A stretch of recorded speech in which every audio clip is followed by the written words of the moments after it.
meron pa tayong 84.7% na hindi pa nakakapag-subscribe sa YouTube channel ko. Bagong lahat, huwag natin kakalimutan na mag-subscribe and click the bell para ma-receive ninyo lahat ng aking notifications. Mga pare ko'y, nandito na nga tayo na umakyat na nga ang Barangay Ginebra noong talunin nga nila ang Meralco Bulls. Well mga pare ko, kumbinsido nga ang panalo laban sa Meralco Bulls ni Coach Luigi Trillo sa score na 110 at 96. Siyempre mga pare ko, nagbakbakan nga ito at nagtala lamang ng 12 points. Pero may 13 rebounds ang dating Meralco import na si Tony Bishop.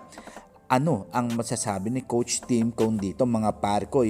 Si Coach Tim Cone nga handang-handa nga na kalabanin ang Meralco Bulls dahil alam ng Meralco Bulls ang mga laro ni Tony Bishops. Well, hindi naman kakailanganin ng Barangay Ginebra ang ganong malaking score ni Tony Bishops dahil alam naman natin na maraming mga scorer nga ang Barangay Ginebra.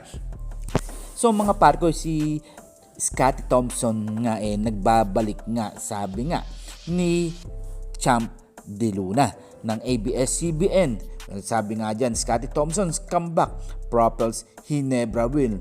Well mga pare ko, si Scotty Thompson nga nagtala nga ng mataas na score sa Barangay Ginebra na nakakuha nga ng 21 points. Well, sabi nga nito ni Coach Tim Cone na Tony doesn't need to score for us to be successful. We have a lot of scorer in our team. Mga pare ko, isipin na lang natin na si Christian Standhardinger laban sa Meralco naka 21 points and 12 rebounds nga ito. At syempre, meron pa dyan si Jamie Malonzo nakakuha nga ng 17 points at may mga ibang players pa na katulad nga ni Maverick Ahan-Misi laban sa Meralco Bulls naka 25 points.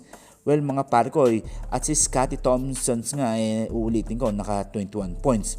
Well mga pare ko, ang Barangay Ginebra nga humahabol nga sa standing dahil alam natin na Magnolia nga nasa 8-1 at ang Phoenix Suns nasa 7-1, ang Meralco nga nasa 6-2 at ang Ginebra nasa 5-3. Well, mga parkoy, matapos nga yan dumako naman tayo dito kay Justin Brownlee na talagang humahabol talaga sa laro ng Barangay Ginebra at malaki ang mga team na pinagsisisihan nga nila bakit hindi nga nila kinuha ang player na ito noong nagkampiyon nga ito nung nakalaban nga nila ang Meralco Bulls na kauna-unahan nga na kampiyon ng Barangay Ginebra.